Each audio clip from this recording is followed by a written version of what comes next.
কাজলদিঘি ইউনিয়নের আমি আমির হিসেবে কৃতজ্ঞতা জ্ঞাপন করছি।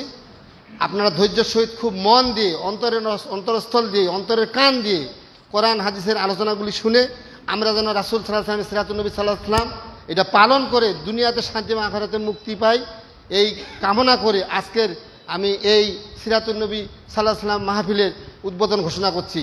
ওয়ামা তৌফিকি ইল্লা বিল্লাহ। আসসালামু আলাইকুম ওয়া রাহমাতুল্লাহ।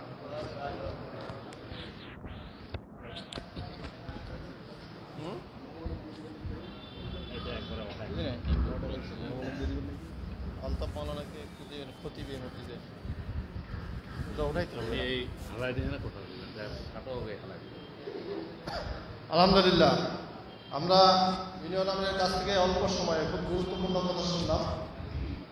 এই পর্যায়ে সংক্ষিপ্ত আলোচনা নিয়ে আসছেন অত্র মসজিদের সম্মানিত খতিব জনাব হযরত মাওলানা মোহাম্মদ আলতাফ হোসেন।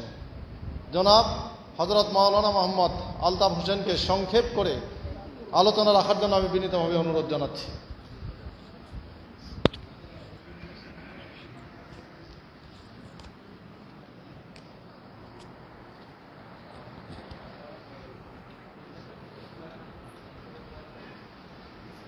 বিভিন্ন জায়গা থেকে আগত দিনদার ইমানদার মুসলিম ভাইরা, আসসালামু আলাইকুম ওয়া রাহমাতুল্লাহি ওয়া বারাকাতুহু।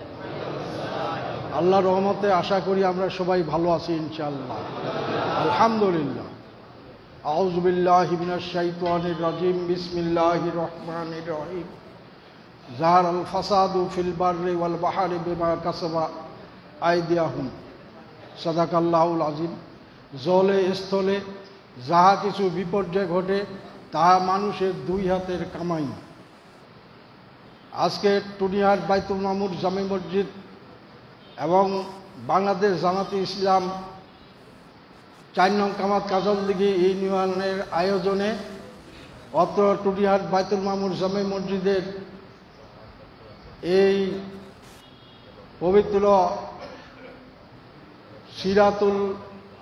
সিরাতে রাসূল সাল্লাল্লাহু আলাইহি সাল্লামের আয়োজনের অত্র আলোচনা সভার সম্মানিত সভাপতি জনাব তোফায়েল প্রধান, চেয়ারম্যান ৪ নং কামাত কাজলদিঘি ইউনিয়ন, প্রধান অতিথি মাওলানা মুহতারাম দেলোয়ার হোসেন সাহেব এবং মাওলানা রফিকুল ইসলাম সাহেব, অন্যান্য নেতৃবৃন্দ সহ সকল স্তরের মুসলিম ভাইয়েরা, আল্লাহ তাআলার খাস মেহেরবানিতে আমরা আজকে এই দিনে গত ১ মাস পর থেকে আমরা খোলামেলাভাবে সারা দেশে গ্রাম হইতে গ্রামান্তরে, পাড়া হইতে পাড়া পর্যন্ত সর্ব জায়গায় খোলামেলাভাবে পবিত্র কোরআন এবং হাদিসের আলোকে আলোচনা করার সুযোগ পেয়েছি।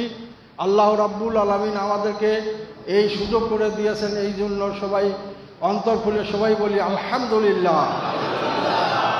দরুদ ও সালাম বিশ্ব নবী রাহমাতুল্লিল আলামিন, মানবতার একমাত্র মুক্তির দূত আখিরি নবী মুহাম্মদুর রাসূলুল্লাহ সাল্লাল্লাহু আলাইহি সাল্লামের শানে। সম্মানিত হাজিরিন, আপনারা জানেন আমি এই মসজিদের খতিব। আমি প্রতি শুক্রবারে কোরআন এবং হাদিসের আলোকে কথা রাখি, আপনারা জানেন। তো আজকে যেহেতু এখানে প্রধান অতিথি আছেন, দূর থেকে আসছেন, ওনারই বক্তব্য আমরা শুনব এবং আমিও শুনব। আমি সুযোগ পাবো যথেষ্ট, তাই আমি আর আজকে আমার কথা বাড়াইতে চাই না। তবে একটা কথা আমি বলি, সারা দেশব্যাপী এবং যত মুসলিম দেশগুলি আছে প্রায় যে সিরাতুন নবী সাল্লাল্লাহু আলাইহি সাল্লাম এই আজকের এই দিনটি, এটাতে আলোচনা হয় আল্লাহ রসুলের শিশুকালটা, বাল্যকাল তার আলোচনা হয়। যেমন মা আমিনার কোলে উনি কোনোদিন পায়খানা করেন নাই, মা আমিনার 2টা স্তনের মধ্যে একটা উনি পান করতেন, একটা তার দুধ ভাই আব্দুল্লাহর জন্য রেখে দিতেন। তারপরে তার ধাত্রী মা হালিমার মরা খেজুর বাগানে প্রচুর খেজুর হলো, তারপর প্রতিটা ছাগলের 3টা 4টা করে বাচ্চা দিল, প্রচুর দুধ হলো, অভাব অনটন দূর হয়ে গেল। এই আলোচনাগুলি আমরা শুনে থাকি। কিন্তু মূল যে আলোচ্য বিষয় সেটা হলো সিরাত, আল্লাহ রসুলের সিরাত জীবনটা, এটা আলোচনা খুব কমে হয়। ইনশাল্লাহ এবার সারা দেশব্যাপী এই সিরাত সম্পর্কে আলোচনা হচ্ছে। সবাই বলি আলহামদুলিল্লাহ। সিরাত শব্দের অর্থ হলো পথ। যেই পথটা আল্লাহ রাব্বুল আলামিন আল্লাহ রসুলের মাধ্যমে আমাদেরকে উপহার দিয়েছেন, এটা একটা আল্লাহ তাআলার জবরদস্ত নিয়ামত। সিরাত হলো পথ, রাস্তা। আল্লাহর দেওয়া প্রদর্শক কোরআন এবং রসুলের হাদিস অনুযায়ী এই দেশের খেলাফতি দায়িত্ব পালন করবে মুসলমানরা।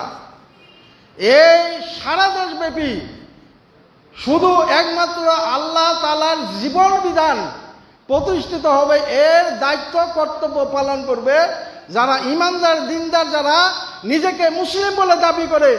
এই ব্যক্তিদের দায়িত্বে কাঁধের উপরে এই দায়িত্ব আল্লাহ রসুল ছড়াই দিয়ে চলে গেছেন। বাল্যগু আন্নি ওয়ালাও আয়াত, যে ব্যক্তি একটা শব্দ জানে, একটা আয়াত জানে, এই আয়াতটা প্রতিটি মানুষের কান পর্যন্ত পৌঁছে দেওয়ার তাগিদ দিয়েছেন আল্লাহ রসুল। আমরা সেই দায়িত্ব পেয়েছি, আমাদেরকে এই দায়িত্ব যথাযথভাবে আদায় করতে হবে। যদি না করে থাকি তাহলে পরকালে কিয়ামতের প্ল্যাটফর্মে আমরা আসামি হিসাবে আসামি হব। আল্লাহ তাআলা আমাদেরকে মাফ করে দেখ। আসুন, আল্লাহ রসুলের এই খেলাফতি জীবনে 13 বছর তিনি নবুয়ত লাভ করার পরে তিনি অসংখ্য সাহাবী তার দলে এসেছিল। তিনি ভালো কথা বলতেন, কিন্তু সেখানে দিন কায়েম করতে পারেন নাই, যার কারণে আল্লাহ রসুল কাবা ঘরে 360টি মূর্তির গায়ে হাত পর্যন্ত দিতে পারেন নাই। কারণটা হলো তিনি তখনও আরবে কাবার অঙ্গনে তিনি ইসলাম প্রচার করতে পারেন নাই, অর্থাৎ দিন কায়েম করতে পারেন নাই, দিনকে রাষ্ট্রীয় ক্ষমতায় পৌঁছাতে পারেন নাই। মদিনায় যখন হিজরত করলেন, মদিনা ইসলামী রাষ্ট্র নতুনভাবে কায়েম হলো, তিনি ক্ষমতা পেলেন। এরপরে সারা বিশ্বের জন্য তিনি রহমাতুল্লিল আলামিন হিসাবে এবং তা আল্লাহ তাআলা দেওয়া বিধান কায়েম করার একটা প্রয়াস পেলেন, একটা সুযোগ পেলেন, যার জন্য তিনি হুদাইবিয়ার সন্ধি আবিষ্কার করেছিলেন। তারপরে আরো অন্যান্য জাতিসংঘ, আজকে যে আছে জাতিসংঘ, আল্লাহ রসুলে আবিষ্কার করেছেন হিলফুল ফুজুল নামে একটি সমিতি গঠন করে আরবে অরাজকতা, মারপিট, অত্যাচার, জুলুম, রক্তক্ষয় এগুলি তিনি বন্ধ করে দিয়েছিলেন। আসুন, ক্ষমতায় ইসলামকে না পৌঁছা পর্যন্ত, সচিবালয়ে এই কোরআনকে না পৌঁছা পর্যন্ত বাংলাদেশে যতই আমরা তাফসির করি, ওয়াজ মাহফিল করি, জিকির আজকার করি, তাসবিহ পড়ি, তারপরে রোজা রাখি, হজ করি, যাকাত করে, এতেকাফ করি, যতই করি না কেন আমরা পূর্ণাঙ্গ ঈমানদার হতে পারবো না যতক্ষণ পর্যন্ত আমরা এই জমিনের উপরে দ্বীনকে রাষ্ট্রীয়ভাবে প্রতিষ্ঠিত করতে পারবো না, ততক্ষণের আগে নয়। আমার প্রিয় শ্রদ্ধাভাজন ব্যক্তিবর্গ, আমি জানাতে চাই যে বিগত বাংলাদেশ স্বাধীন হওয়ার পরে ৭২-এর পর থেকে আজ পর্যন্ত এই দেশের মধ্যে এই দেশটাকে রাষ্ট্র পরিচালনা করছেন বিভিন্ন দল, মোটামুটিভাবে 3টা দল, জাতীয় পার্টি, বিএনপি এবং আওয়ামী লীগ। আমরা দেখছি তারা কতটুকু ইসলামের কাজ করছে, পক্ষে কাজ করছে না বিপক্ষে কাজ করছে, আমাদের দেখা শেষ। বাংলাদেশের প্রতিটা নারী, আবাল, বৃদ্ধ, বনিতা সবাই দেখেছে, জানেছে, বুঝেছে যে এই 3টি দল পর্যায়ক্রমে 52 বছর রাষ্ট্র পরিচালনার জায়গায় পরিচালনা হতে এই দেশের জনগণের কি উপকার করতে পারছে এই যাবত মানুষ সবাই আমরা জানি। আসুন, আল্লাহ রসুলের সিরাতকে কায়েম করতে হলে আমরা সবাই যৌথভাবে, ঐক্যবদ্ধভাবে তার আদর্শকে রাষ্ট্রীয় পর্যায়ে প্রতিষ্ঠিত করার জন্য বদ্ধপরিকর হয়ে আপনারা রাজি আছেন তো? আলহামদুলিল্লাহ। আল্লাহ রাব্বুল আলামিন আপনাদেরকে সবাইকে কবুল করে নাও। আপনারা একজন ভাই বীর মর্দে মুজাহিদ হিসাবে দেশের মধ্যে আপনার অঞ্চলে কাজ করবেন। অন্তত একজন মানুষ 10 জন ভোট যেন আমরা কালেকশন করতে পারি, এই আমরা দৃষ্টি রেখে, এই টার্গেট রেখে আমরা জমিনে কাজ করব। আসুন, এই উদ্যত আহ্বান জানিয়ে আপনাদের সকলের সুস্বাস্থ্য দীর্ঘ হায়াত কামনা করে দিন কায়েমের জন্য মর্দে মুজাহিদ হিসাবে আপনাদেরকে কবুল করে নেব ইনশাআল্লাহ। সবাই বলে আল্লাহুম্মা আমিন। ওয়াখির দাওয়ানা আনিল হামদুলিল্লাহি রাব্বিল আলামিন। আসসালামু আলাইকুম ওয়া রাহমাতুল্লাহি ওয়া বারাকাতুহু।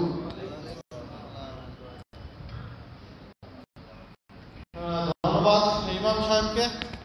সম্মানিত উপস্থিতি, মুসল্লিয়ানে একরাম, আমাদের জায়গার অভাব। আপনারা যারা এখনো জায়গা আছে আপনারা এই জায়গাগুলো মেকআপ করে নেন। যারা যদি জায়গা পেয়ে না থাকেন তাহলে দ্বিতীয় তলায় যান। আর ইতিমধ্যে আমাদের মাঝে উপস্থিত আছেন বিভিন্ন ওলামায়ে কেরাম। আমরা দুঃখ প্রকাশ করছি তাদেরকে সময় দিতে না পারার জন্য। যেহেতু আমাদের মাঝে প্রধান অতিথি, প্রধান বক্তা উপস্থিত হয়েছেন, আমরা সকলেই তার কাছ থেকেই আলোচনা শুনবো ইনশাআল্লাহ। we call you to the guidance of Islam, to the way of Islam, to the rules of Islam. If this means politics, then this is our politics. আমরা আপনাদেরকে ডাকছি সুমহান ইসলামের সুমহান আদর্শের দিকে, আপনাদেরকে ডাকছি ইসলামের সুমহান পথের দিকে, ইসলামের সুমহান আইনের দিকে। যদি তুমি এটাকে রাজনীতি মনে করো, দেন দিস ইজ আওয়ার পলিটিক্স, তাহলে এটাই আমাদের রাজনীতি। সম্মানিত উপস্থিতি, এ পর্যায়ে আপনাদের সামনে আলোচনা রাখছেন পবিত্র কোরআনুল কারীম থেকে সিরাত এবং বর্তমান বাস্তব প্রেক্ষাপটের উপর আলোচনা রাখার জন্য আমি সবিনয় অনুরোধ জানাচ্ছি অধ্যকার তাফসিরুল কোরআন মাহফিলের সম্মানিত প্রধান বক্তা, অধ্যকার অনুষ্ঠানের সম্মানিত প্রধান অতিথি জনাব হযরত মাওলানা মোহাম্মদ দেলাওয়ার হোসেন, জেলা সেক্রেটারি, বাংলাদেশ জামায়াতে ইসলামী পঞ্চগড় জেলা।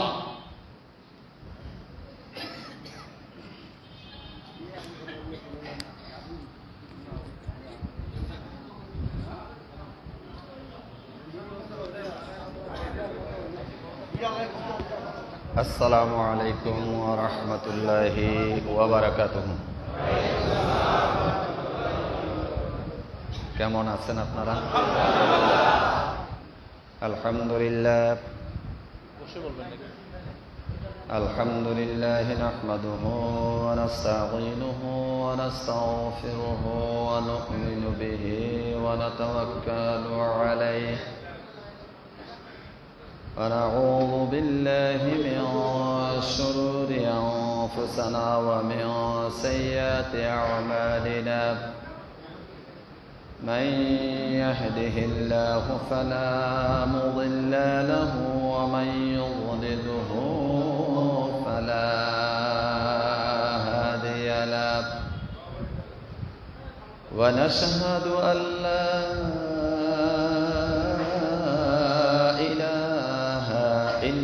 الله وحده لا شريك له ونشهد أن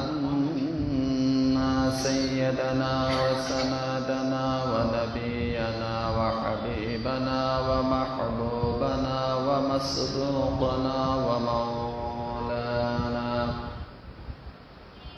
ومولانا محمدا عبده ورسوله أرسله بالحق بشيرا ونذيرا وشهيدا وداعيا إلى الله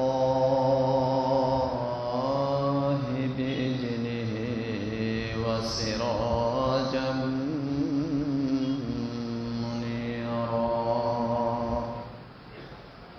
أما بعد فقد قال الله تعالى في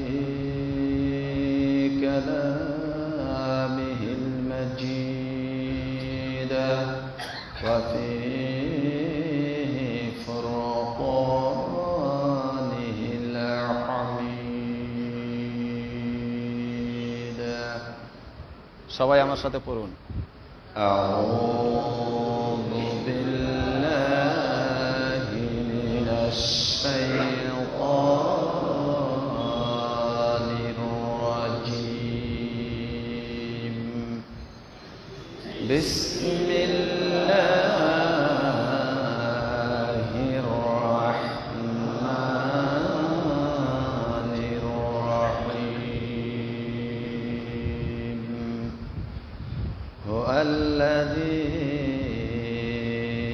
أرسل رسوله بالهدى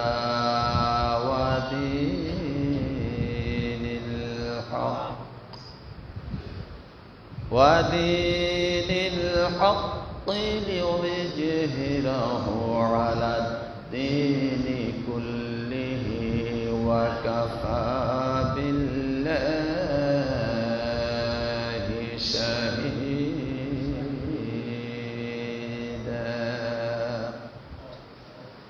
وأخرى آياته قال الله تعالى بسم الله الرحمن الرحيم يا أيها الذين آمنوا ادخلوا في السلم كافة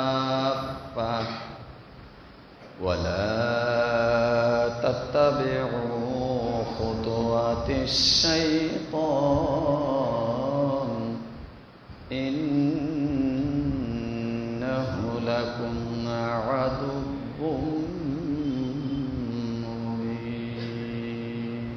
مبين بارك الله لنا ولكم في القرآن الكريم عن حارس الأشعري رضي الله تعالى عنه قال قال رسول الله صلى الله عليه وسلم أنا آمركم بخمس الله أمرني بهن الجماعة والسميع والطاعة والهجرة والجهاد في سبيل الله وأنه من خرج من الجماعة قدر شبر فقد خلا ربقة الإسلام من عنقه إلا يرجعا من دعا بدعوة الجاهلية فهو من جوسي جهنم قيل يا رسول صلى الله عليه وسلم من سام وصلى قال من سام وصلى وزعم أنه المسلم رواه أحمد والترمذي وأخرى حديث قال رسول الله صلى الله عليه وسلم من أحب لله ومن أبغض لله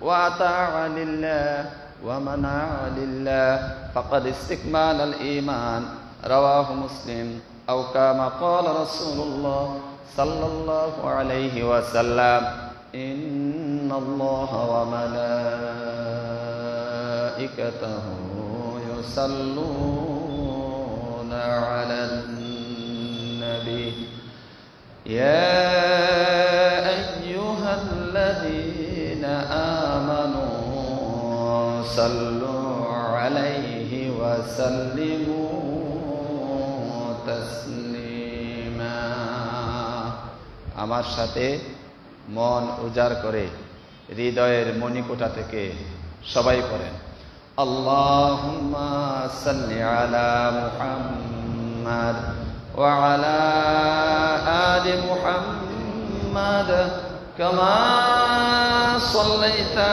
আলা ইব্রাহিম ওয়া আলা আলি ইব্রাহিম ইন্নাকা হামিদুম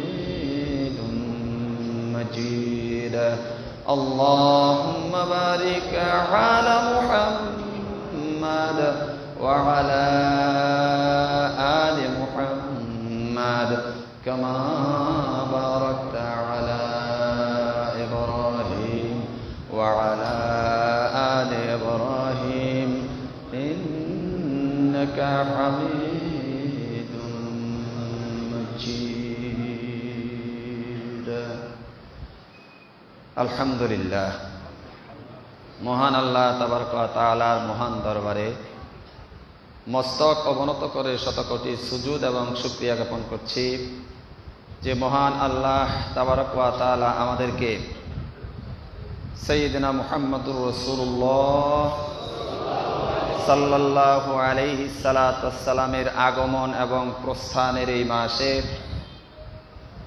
সিরাতুন নবী সাল্লাল্লাহু আলাইহি সাল্লাতু ওয়াস সালামের আলোচনা সভায় সালাতুল ঈশা জামাতের সাথে আদায় করে এলাকার হাজার হাজার মানুষদের মধ্য থেকে বাছাই করে যে মহান আল্লাহ তাবারক ওয়া তাআলা আমাদেরকে এই মূল্যবান মাজলিসে বসার জন্য আল্লাহ বাছাই করলেন, আমাদের প্রতি রহম করলেন, দয়া করে ভালোবেসে মেহেরবানি করে আজকের এই মসজিদে এই আলোচনা সভায় যে আল্লাহ আমাদের বসার তৌফিক এনায়েত করলেন, ওই আল্লাহর দরবারে হৃদয়ের মণিকোটা থেকে সমস্ত ভালোবাসা দিয়ে তার প্রশংসা জ্ঞাপন করছি। সকলে বলছি আলহামদুলিল্লাহ।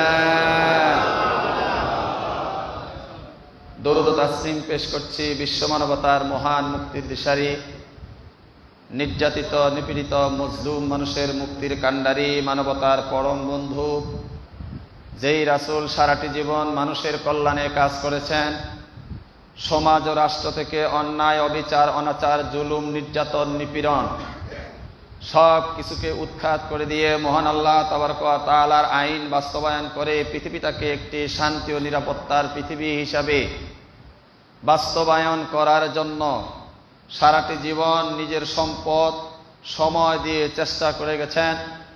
যে রাসূলের আদর্শ এখনো পৃথিবীতে বিদ্যমান, গোটা বিশ্বের মানুষ যদি আল্লাহর রাসূলের আদর্শকে গ্রহণ করে তাহলে দুনিয়ায় পাওয়া যাবে সুখ এবং শান্তি, মৃত্যুর পরের জীবনে গ্যারান্টি নাজাত এবং মুক্তি। যে রাসূলের সুপারিশ ছাড়া শুধু আমরা নই, কোন রাসূল এবং নবী ইতিপূর্বের রাসূলুল্লাহ সাল্লাল্লাহু আলাইহি সাল্লাতু ওয়াস সালামের পূর্বের কোন রাসূল এবং নবী আমাদের নেতা, বিশ্ব নেতা সাইয়্যিদুল কাউনাইন দুলালী আমিনা মুহাম্মদ মুস্তাফা আহমদ মুজতবা সাল্লাল্লাহু আলাইহি সাল্লাতু ওয়াস সালামের সাক্ষী ব্যতীত, সুপারিশ ব্যতীত কাউকে আল্লাহ জান্নাতে যেতে দিবেন না, যেতে পারবেন না। আমরা সেই রাসূলের শানে আবারও সংক্ষেপে দরুদ ও তাসলিম পেশ করি। সকলে বলি সাল্লাল্লাহু আলাইহি ওয়াসাল্লাম। আমার বন্ধুরা, আজকের এই মাহফিলে উপস্থিত সম্মানিত জাতির শ্রেষ্ঠ সন্তান উলামায়ে কেরাম, আজকের এই অনুষ্ঠানের সম্মানিত শ্রদ্ধাভাজন সভাপতি, আপনাদের পবিত্র আমানত ভোট এ নির্বাচিত আপনাদের ইউনিয়নের সকলের প্রিয় জননেতা জনাব মাওলানা তোফায়েল হোসেন প্রধান সাহেব, আজকের এই মাহফিলে আমার সামনে উপবিষ্ট আমার পিতৃ সমতুল্য মুরব্বিয়ান একরাম, সমবয়স্ক যুবক, তরুণ, কচিকাঁচা, পর্দার অন্তরাল থেকে শুনছেন আমার মা ও ভগ্নী সমতুল্য মহিলাগণ, আপনারা এখানে এসে বসতে পেরে, যিনারা এসেছেন, এখনো বাজারে অসংখ্য মানুষ আছে, আমি দুঃখ প্রকাশ করছি, বাইরে অসংখ্য ভাই বসেছেন যিনারা আমার চেহারা দেখতে পান না। ধরেন যে সেই দেলোয়ার ভাই, একটু আড়াল থেকে শুনেন। আমি অবশ্য মতামত দিয়েছিলাম, যিনারা আয়োজন করেছেন তিনাদেরও মতামত ছিল স্কুল মাঠে করার, কিন্তু কয়েকদিন থেকে আল্লাহর রহমতের আবহাওয়া, বৃষ্টি বৃষ্টি ভাব, যা আমাদের সবারই প্রয়োজন, কথা ঠিক না ভাই? ঠিক।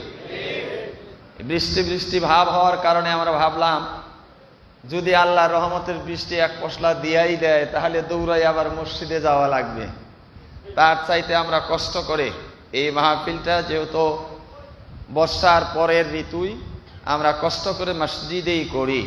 তো আপনারাই যেখানে কষ্ট করে এসে বসেছেন মাহফিল শোনার জন্য, এই জন্য কি আপনারা বেজার না খুশি? অল্প না বেশি? আলোচনা কতক্ষণ শুনবেন? আলহামদুলিল্লাহ। বলতে হয় হুজুর আপনি যতক্ষণ করবেন। আমি তো আপনাদের কষ্ট দেওয়ার জন্য আসি নাই, কষ্ট দেওয়ার জন্য আসছি। আল্লাহর শুকরিয়া আদায় করছি যে আমাকে এখানে কথা বলার জন্য ব্যবসায়ী এনামুল ভাই সহ কামাত কাজলদিঘি ইউনিয়নের বাংলাদেশ জামাত ইসলামের দায়িত্বশীলগণ, আমার বাজারের কিছু প্রিয় ব্যবসায়ী ভাইগণ আমাকে কথা বলার এই সুযোগ করে দিয়েছেন কষ্ট করে। আল্লাহ তিনাদেরকে এবং আপনারা যারা এখানে এই মাহফিলে এসে, আপনারা না আসলে তো যতই কষ্ট করা হোক লাভ ছিল, আপনারা এসেছেন, আল্লাহ যেন আপনাদের সবাইকেই যা যায় খায়ের দান করে, সকলে বলি আমিন।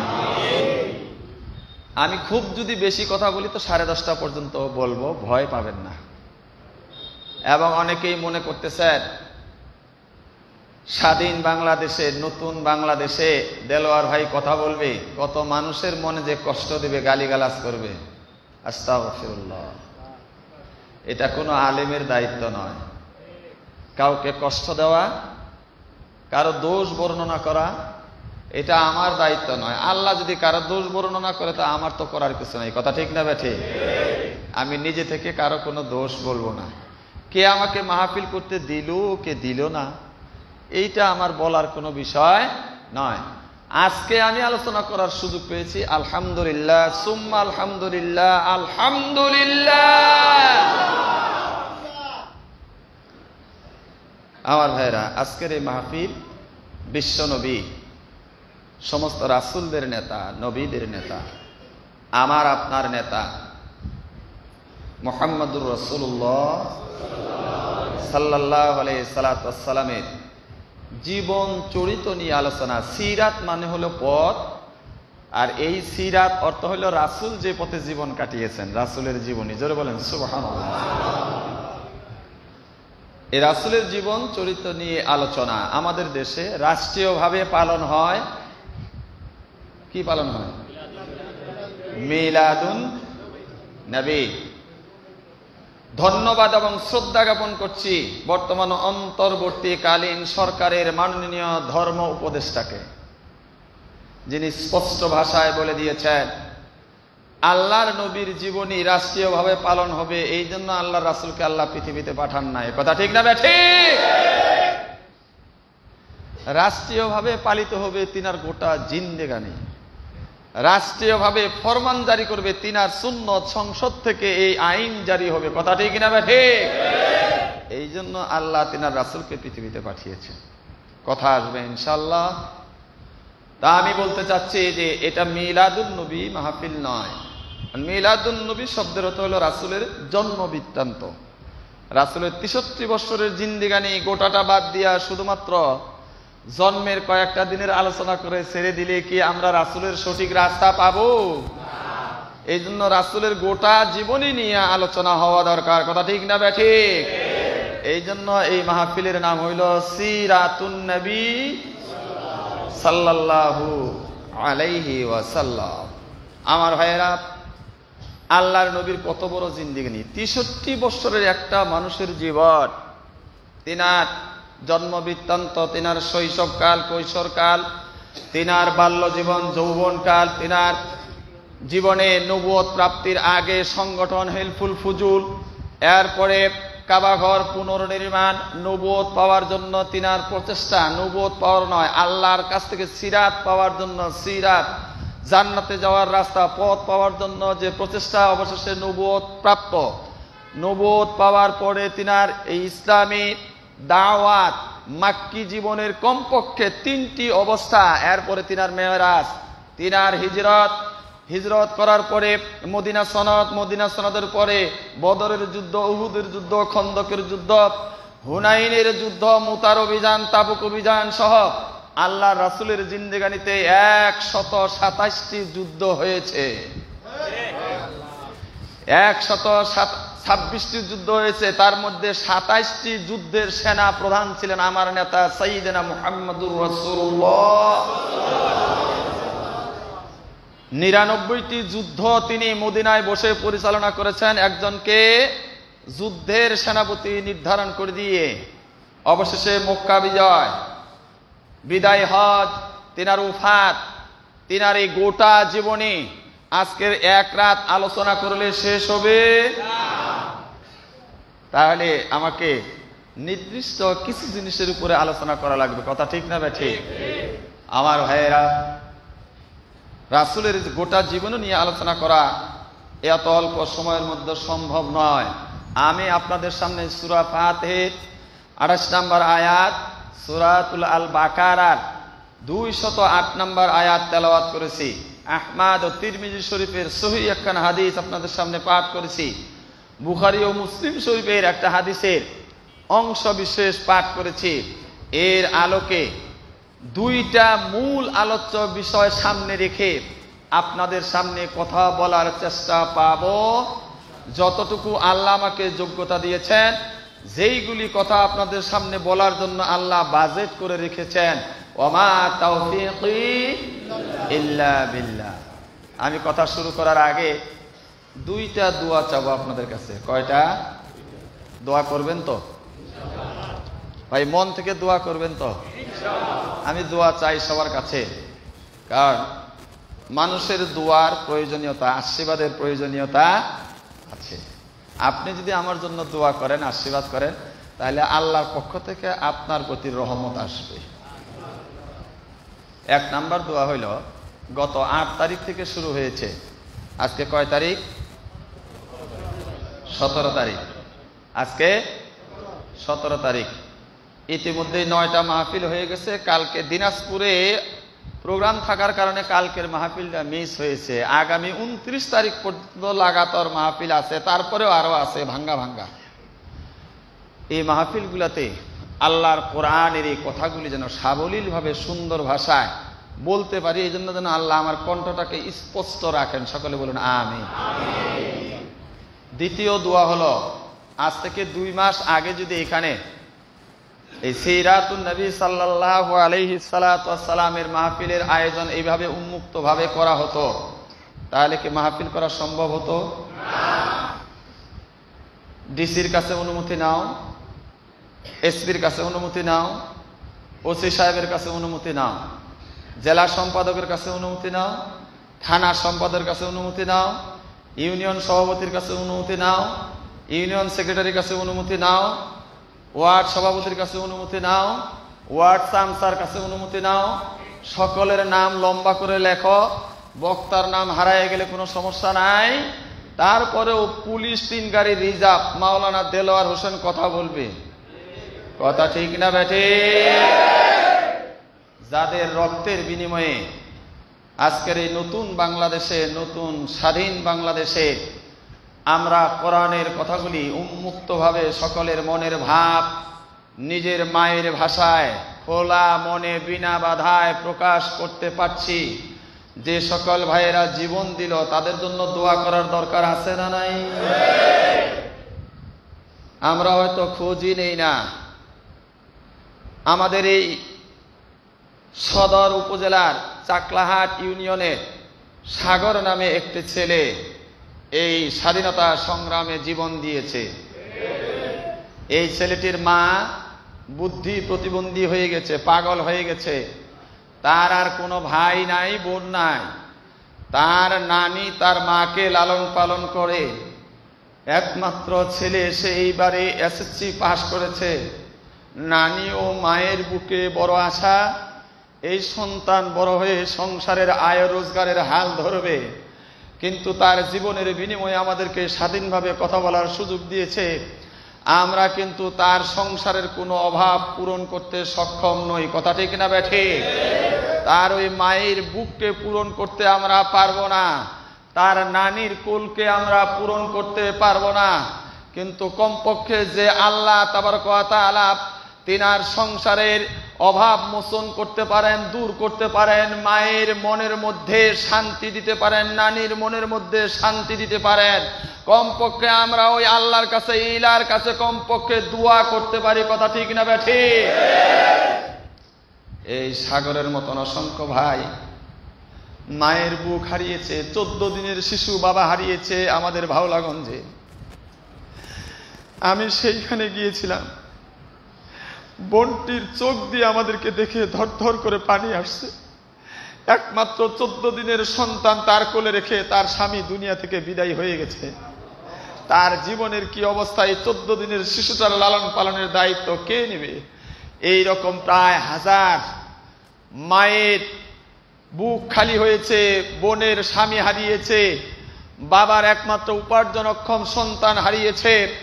আমার ভাইয়েরা, আল্লাহ যেন সকল পরিবারে অভাবকে মোচন করে দিয়া তাদের পরিবারটাকে যেন আল্লাহ সমৃদ্ধ করে দেয়। সকলে বলুন আমিন। যে সকল ভাই জীবন দিয়েছে, আল্লাহ যেন তিনাদের জীবনের গুনাহ মাফ করে দেয়।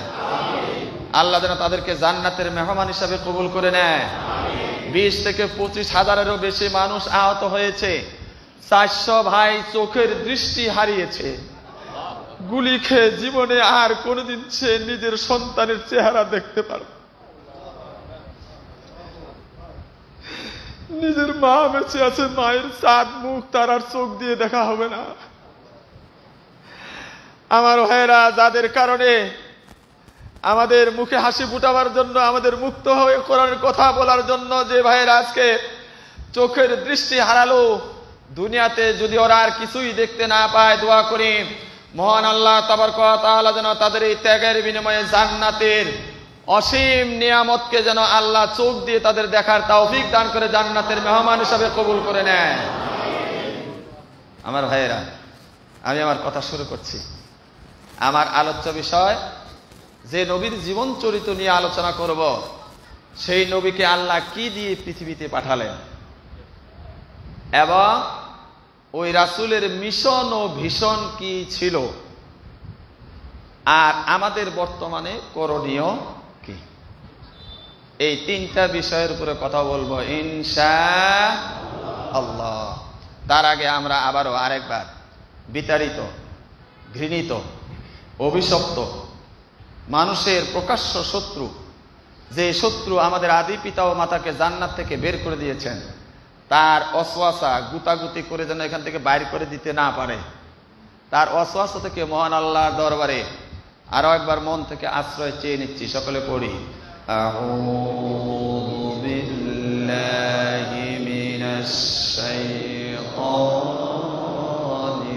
রাজীম। বিসমিল্লাহির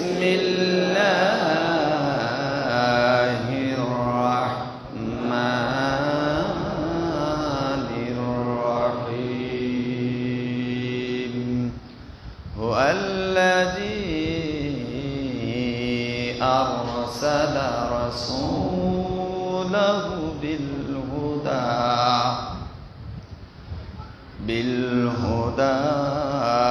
ওয়া দীনিল হাক্কি লিইয়ুযহিরাহু আলা-দ-দীনি কুল্লিহি ওয়া কাফা বিল্লাহি শাহীদা।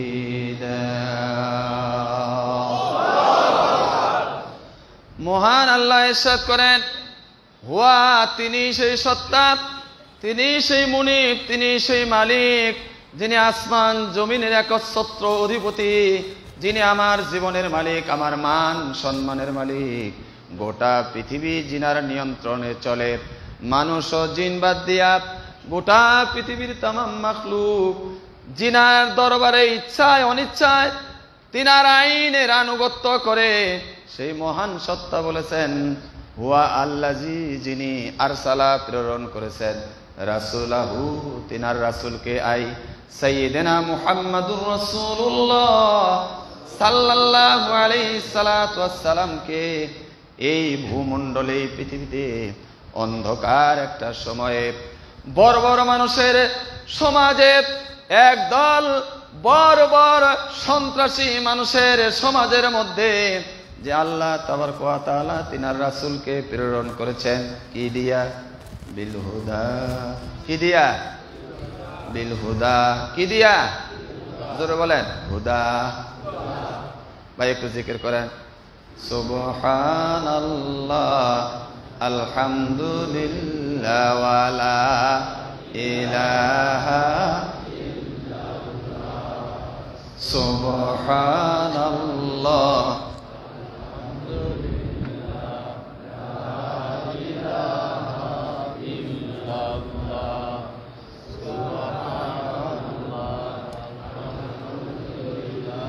ওয়ালা ইলাহা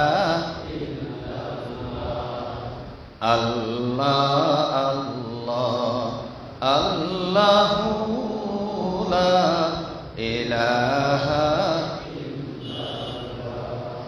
আল্লাহ মোদের তুমি কবুল করো, সকল গুনাহ খাতা মাফ করো, মনের কালিমা দূর করো, মনটাকে পবিত্র করো। আল্লাহ আল্লাহ আল্লাহু লা ইলাহা সুবহানাল্লাহ আলহামদুলিল্লাহ ওয়ালা ইলাহা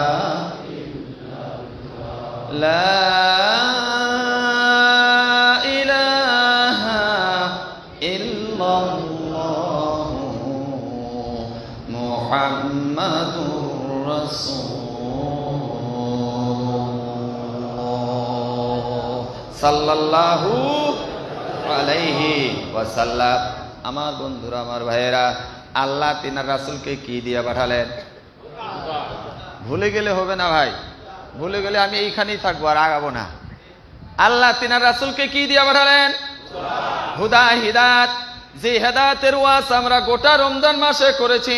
শাহরু রমাদান আল্লাযী উনজিলা ফীহিল কুরআন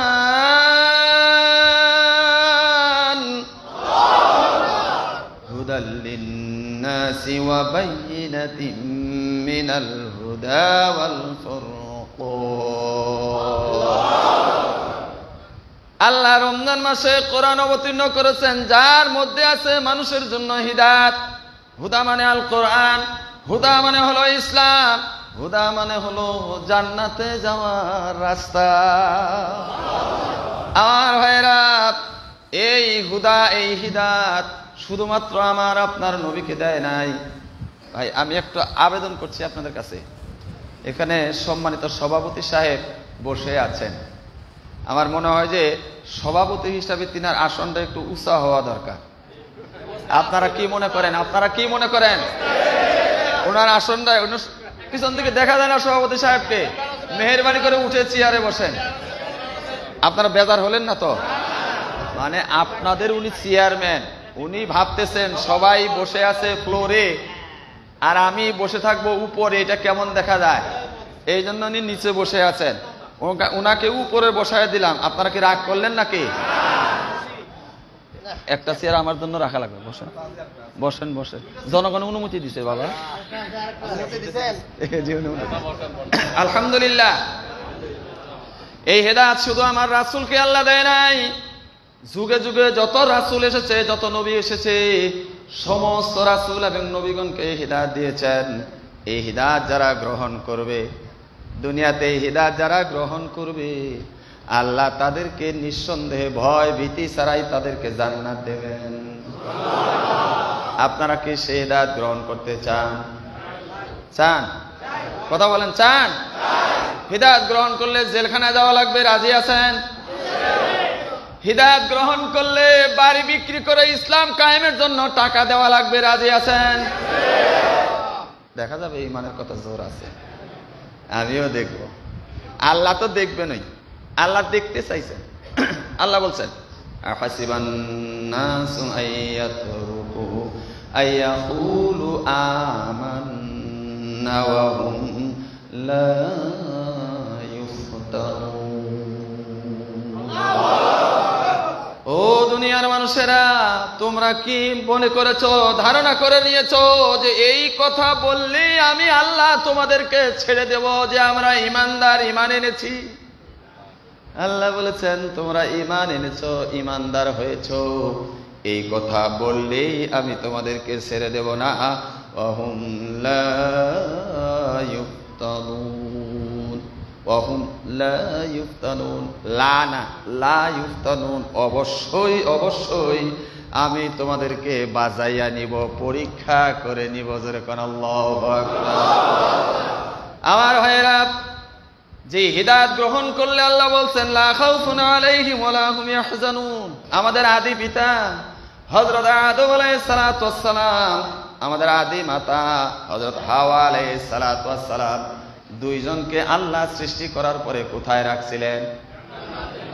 আল্লাহ সূরা বাকারায় বলছেন উসকুন আনতা ওয়া জাওসুকাল জান্নাতা ফাকুলা মিনহা হাইসু শি'তুমা রাগাদান ওয়ালা তাকরাবা হাযিহিশ শাজারাতা ফাতাকুনা মিনাল যালিমিন।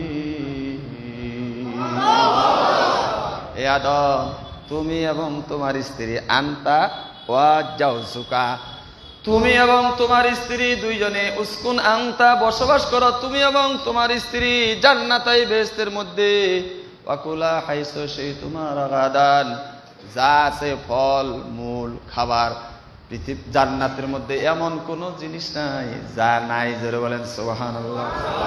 স্বামী স্ত্রী দুইজনে মিলে খাও, আনন্দ করো, এনজয় করো, ফুর্তি করো, লেকিন ওয়ালা তাকরাবা, নিকটবর্তী হইও না, হাযিহিশ শাজারাতা, এই যে একটা গাছ তোমাকে দেখাইয়া দিলাম, এই গাছের কাছে যেও না, ফাতাকুনা মিনাল যালিমিন।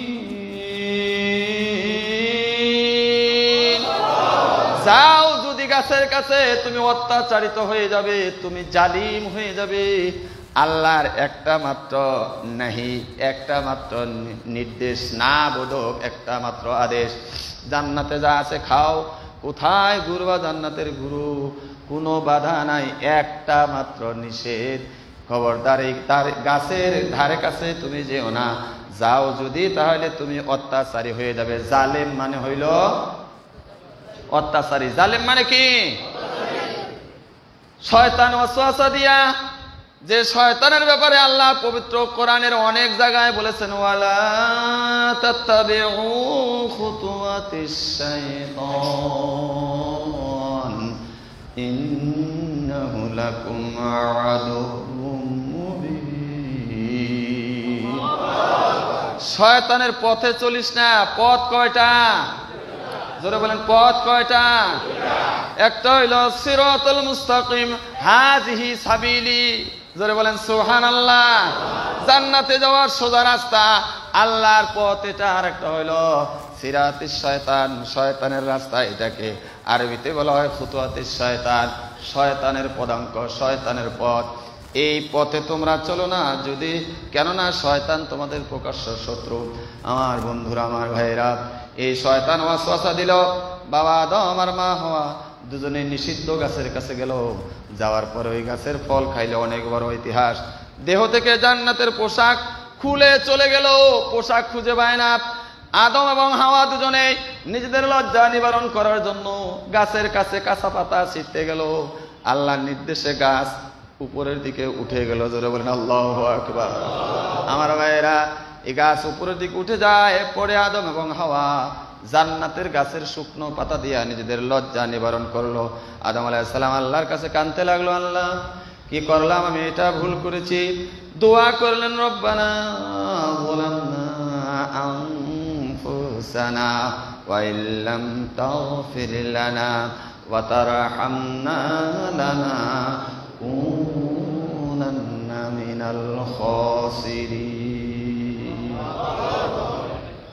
আমার বন্ধুরা, আদম আলাইহিস সালাম কাঁদতে লাগলেন, দোয়া করতে লাগলেন, রব্বানা, হে আমার রব, আমার পালন কর্তা, যালামনা, আমি অত্যাচার করেছি, আনফুসানা, আমার উপরে। তার মানে তোমার নির্দেশকে আমি অমান্য করেছি। আল্লাহ, ওয়া ইল্লাম তাগফির লানা, যদি তুমি মাফ না করো, ওয়া তারহামনা, মাফ করে যদি আমার প্রতি দয়া না করো, লানাকুনান্না মিনাল খাসিরিন, তাহলে আমি দেউলিয়া হয়ে যাব, আমি ক্ষতিগ্রস্তদের অন্তর্ভুক্ত হয়ে যাব। আল্লাহ বললেন, না রে আদম, না, তোর এত নিয়ামত দিলাম, খাবার এত কিছু দিলাম, ঘোরার জন্য এত জায়গা দিলাম, ছোট্ট একটা জায়গায় একটা মাত্র গাছ তোরে দেখাইয়া দিলাম, তুই লোভ সামলাইতে পারলি না, গাছের কাছে গেলি, তোমাকে মাফ করা হবে না। অবশেষে আদম আলাইহিস সালামের কান্নাকাটি আল্লাহ মাফ করলেন শর্ত সাপেক্ষে। আল্লাহ বললেন, মাফ তোমাকে করব, তোমার সময় আছে, জান্নাতে আর তোমার জায়গা হবে না। ইহবিতু মিনহা জামিআ ফাইম্মা ইয়াতিয়ান্নাকুম মিন্নী হুদান ফামান তাবিআ হুদায়া ফালা খাউফুন আলাইহিম ওয়ালা হুম ইয়াহজানুন। কষ্ট হচ্ছে আপনাদের? আল্লাহ বললেন, আদম, একটা সময় তোমাকে পৃথিবীতে কাটাই আসতে হবে। ইজা জাআজালুহা, একটা সময় নির্ধারিত কিছুদিন তুমি ওই দুনিয়ায় থাকবা। আমার ভাইয়েরা, এইটাই হইল পরীক্ষা। সূরা মুলকের 2 নম্বর আয়াতের মধ্যে আল্লাহ বলছেন, আল্লাযী খালাকাল মাউতা ওয়াল হায়াতা লিয়াবলুয়াকুম আইয়ুকুম আহসানু আমালা। তিনি সেই সত্তা যিনি তোমাদের মৃত্যু সৃষ্টি করেছেন, দুনিয়াতে সময় দিয়েছেন, এটাকে বলা হয় হায়াত। আল্লাহ এই জন্য দিয়েছেন লিয়াবলুয়াকুম, দুনিয়ার এই সময়টাতে তোমাদের পরীক্ষা করা হবে আহসানু আমালা, যে দুনিয়াতে কে অধিক সুন্দর সুন্দর আমলগুলি করে। জোরে বলেন সুবহানাল্লাহ। আর অধিক সুন্দর আমল হইল আল্লাহ যা করতে বলেছেন, নামাজ পড়তে বলেছেন, বলছেন না নাই? রোজা রাখতে বলছেন, কথা বলেন। টাকা থাকলে হজ করতে বলেছেন। আরে ভাই কথা কোন না কেন? আমার কথা কি বুঝতে পারেন না? উত্তর দেওয়া লাগবে ভাই, না হলে তো আমার মজা লাগবে না। আল্লাহ কি নামাজ পড়তে বলেছেন? আল্লাহ কি রোজা রাখতে বলেছেন? আল্লাহ কি হজ করতে বলেছেন? আল্লাহ কি টাকা থাকলে যাকাত দিতে বলেছেন? আল্লাহ কি বাবা মার সেবা করতে বলেছেন? আল্লাহ কি স্ত্রীর ভরণ পোষণ করতে বলেছেন? আল্লাহ কি রাজনীতি করতে বলেছেন? এ ভাই, এই কথা কোন নাই? এবারে ভেবে গেছে। আল্লাহ কি রাজনীতি করতে বলেছেন? মারহাবা, আপনারা তো ভালোই জানেন আল্লাহ রাজনীতি করতে বলেছেন। এই কথাটা যে মুসলমান জানবে না, সে আসলে ইসলামের অর্ধেকের বেশি কিছু শিখে নাই। 1, 2 নম্বর হলো, যে মুসলমান এই ফতোয়া দিবে যে ধর্ম আলাদা রাজনীতি আলাদা, সে মূলত মুশরিক, সে মূলত কুফরি কথা বলল, আল্লাহর আইনকে সে অস্বীকার করল। আমার ভাইয়েরা, কষ্ট নিয়েন না, আমার কথা বলছি না, দলিল দিয়ে কথা বলবো। আল্লাহ বলছেন, ওয়াল তাকুম মিনকুম উম্মাতুন ইয়াদউনা ইলাল খায়রি ওয়া ইয়া'মুরুনা বিল মা'রুফ ওয়া ইয়ানহাউনা আনিল মুনকার ওয়া উলাইকা হুমুল মুফলিহুন। তোমাদের মধ্যে দল থাকতে হবে। কি থাকতে হবে? জোরে বলেন, কি থাকতে হবে? দল থাকতে হবে। আন ওমর রাদিয়াল্লাহু তাআলা قال قال لا ইসলাম ইল্লা বিল জামাত। হযরত ওমর ফারুক রাদিয়াল্লাহু তাআলা বলছেন, দল ছাড়া ইসলাম নাই, দল ছাড়া ইসলাম নাই। আমার রাসূল বলেছেন, ওয়ান্নাহু মান খারাজা মিনাল জামাতি কদরা শিবরিন ফাকাদ খালা রিবকাতাল ইসলাম মিন উনুকিহি। যেই ব্যক্তি ইসলামী দল থেকে 1 বিঘত পরিমাণ দূরে সরে চলে গেল। কে বলছেন?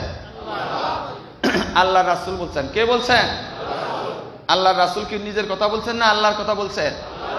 ওয়া মা ইয়াতিকু আনিল হাওয়া ইন হুয়া ইল্লা ওয়াহয়ুহা।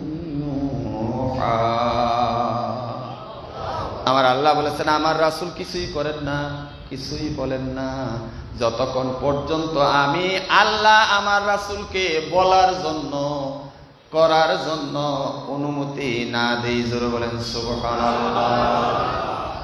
রাসূলুল্লাহ সাল্লাল্লাহু আলাইহি সাল্লাম বলেছেন যে আলহামদুলিল্লাহি তামলাউল মিজান।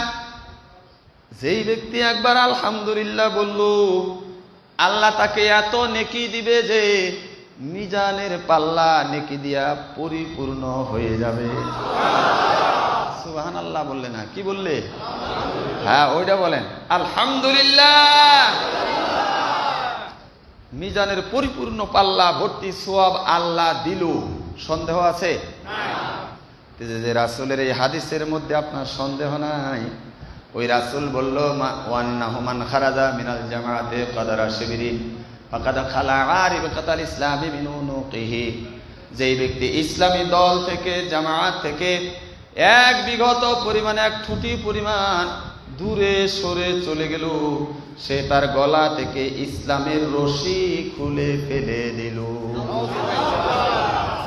এই হাদিস শোনার পরে যে ঈমানদার ইসলামী দল না করে অন্য দল করবে, সে কি আল্লাহ রাসূলের সুপারিশ কিয়ামতের ময়দানে পাবে? দলিল কি আমি দিলাম না রাসূল দিছেন? আমার ভাইয়েরা, আমার আল্লাহ বললেন, আদম তোমাকে মাফ করা হলো, তবে জান্নাতে তুমি থাকতে পারবা না। একটা সময়ের জন্য তোমাকে দুনিয়ায় যেতে হবে, পরীক্ষা দেওয়া লাগবে। দুনিয়ায় তুমি গেলা, ভয় পেও না, আমি আল্লাহ তোমাকে ভুলে যাব না। কারণ তোমাকে আমি যত মহব্বত দিয়ে, ভালোবাসা দিয়ে সৃষ্টি করেছি, পৃথিবীর আর কোন জীবকে এত মহব্বত আর ভালোবাসা দিয়ে আমি আল্লাহ সৃষ্টি করি না। আমার ভাইয়েরা, আল্লাহ রাসূল বলেছেন, স্ত্রী সন্তান কারো মুখের মধ্যে আঘাত করো না, চেহারায় আঘাত করো না। মারার দরকার হইলে পিঠে মারো, অন্য জায়গায় মারো, কিন্তু চেহারায় আঘাত করো না। কেননা মানুষের এই চেহারাটা আল্লাহ নিজের কুদরতি হাত দ্বারা স্পর্শ করে সৃষ্টি করেছে। আল্লাহ বলছেন, আদম আমি তোমাকে যে মহব্বত করে সৃষ্টি করেছি, তোমাকে দুনিয়ায় পৃথিবীতে পাঠিয়ে দিয়ে আমি আল্লাহ তোমাকে ভুলে যাব, এটা হবে? আমার আল্লাহ বলছেন, ফাইম্মা ইয়াতিয়ান্নাকুম মিন্নি, আমার পক্ষ থেকে তোমার কাছে যাবে হুদান, কি যাবে? হিদায়াত। যে হিদায়াত দিয়ে আল্লাহ তিনার রাসূলকে এই পৃথিবীতে পাঠিয়েছেন। ফামান তাবিআ, যেই ব্যক্তি হিদায়াতের আনুগত্য করবে, যেই ব্যক্তি হিদায়াত গ্রহণ করবে, যেই ব্যক্তি এই হিদায়াত নিজের জীবনে ধারণ করবে, আমার আল্লাহ বলছেন, ফালা খাউফুন আলাইহিম ওয়ালা হুম ইয়াহজানুন। তুমি যদি আমার দেওয়া হিদায়াত গ্রহণ করো, আদম তোমার কাছে যে হিদায়াত যাবে, এই হিদায়াত যদি তুমি জীবনে প্রতিটি ক্ষেত্রে মেনে নাও, তাহলে লা খাউফুন, তোমার কোনো ভয় নাই। না বাঘের ভয়, না জীবন হত্যার ভয়, ছিনতাইয়ের ভয়, না তোমার অভাব, কোনো কিছুই থাকবে না। কারণ আমার আল্লাহ তো ঘোষণা দিয়েছেন, ওয়ালাউ আন্না আহালুল কুরা আমানু ওয়াত্তাকাউ লাফাতাহনা আলাইহিম বারাকাতিন মিনাস সামাই ওয়াল আরদ। আল্লাহু আকবার। যে আল্লাহ আমাকে সৃষ্টি করেছেন, ওই আল্লাহ তো ঘোষণাও দিয়েছেন, যেই দেশের মানুষ, যেই রাষ্ট্রের মানুষ, যেই সমাজের মানুষ, যেই গ্রামের মানুষ ঈমানদার হবে, তাকওয়ার নীতি অবলম্বন করবে, আমি আল্লাহ ওই রাষ্ট্রের জন্য, ওই সমাজের জন্য, ওই গ্রামবাসীর জন্য আমার আসমান ও জমিনের রহমতের দরজা আমি খুলে দেব। প্রমাণ আছে না? রাসূলুল্লাহ সাল্লাল্লাহু আলাইহি সাল্লামের রাষ্ট্রে ওই প্রমাণ আছে, আছে না নাই? অত দূরে নয়, এই একবিংশ শতাব্দীতে আমাদের প্রতিবেশী পাশের রাষ্ট্র আফগানিস্তান দিকে লক্ষ্য করেন। প্রায় 100 বছরের কাছাকাছি রাশিয়া, আমেরিকা, ভারত সবাই মিলে দেশটাকে দখল করে রাখলো, শোষণ করলো, শাসন করলো। আজ থেকে 2-2.5 বছর আগে আফগানের তালেবানরা বিজয় করে আমেরিকাকে তাড়িয়ে দিয়ে রাষ্ট্র ক্ষমতা হাতে নিয়েছে। এই 2 বছরের মধ্যেই আফগানিস্তানের অর্থনীতি বাংলাদেশ, পাকিস্তান, ভারতের চাইতেও এগিয়ে গেছে। জোরে বলেন সুবহানাল্লাহ। কারণ তারা আল্লাহতে বিশ্বাসী আর তাকওয়ার নীতিতে তারা চলছে। মুসলমান চোখে দেখেও যদি মনে না লাগাও তাহলে কি আল্লাহর দোষ? আমার আল্লাহ বলেছেন, আমার কাছ থেকে যে হিদায়াত যাবে, এই হিদায়াত যারা গ্রহণ করবে তাদের কোনো ভয় নাই, কোনো চিন্তা নাই জান্নাতে যাওয়ার আগ পর্যন্ত। তাহলে আল্লাহ তিনার রাসূলকে কি দিয়ে পাঠাইছেন? ভুলে যান নাই তো ভাই? কি দিয়ে পাঠাইছেন সবাই বলেন? 1 নম্বর হিদায়াত, 2 নম্বর হইল দ্বীনে হক। 2 নম্বর কি? দ্বীনে হক। দ্বীন মানে হইল ইসলাম। দ্বীন মানে হইল ইসলাম। এইটা আমরা জানি, কিন্তু ইসলামকে এইটা বুঝি না। আমরা মনে করি ইসলাম মানে 5 ওয়াক্ত নামাজ, ইসলাম মানে শুক্রবারের নামাজ, ইসলাম মানে একটা জুব্বা গায়ে দেওয়া, ইসলাম মানে দাড়ি রাখা, ইসলাম মানে টুপি মাথায় দেওয়া, ইসলাম মানে হইল টাকা থাকলে হজ করা, ইসলাম মানে হইল মসজিদ বানায় দেওয়া, ইসলাম মানে হইল মাদ্রাসা করা। আমরা এর মধ্যেই পড়ে আছি। আমি বলছি না যে এগুলি ইসলাম না, এইগুলিও ইসলাম। তবে আল্লাহ বলছেন ইন্নাদ-দীনা ইনদাল্লাহিল ইসলাম।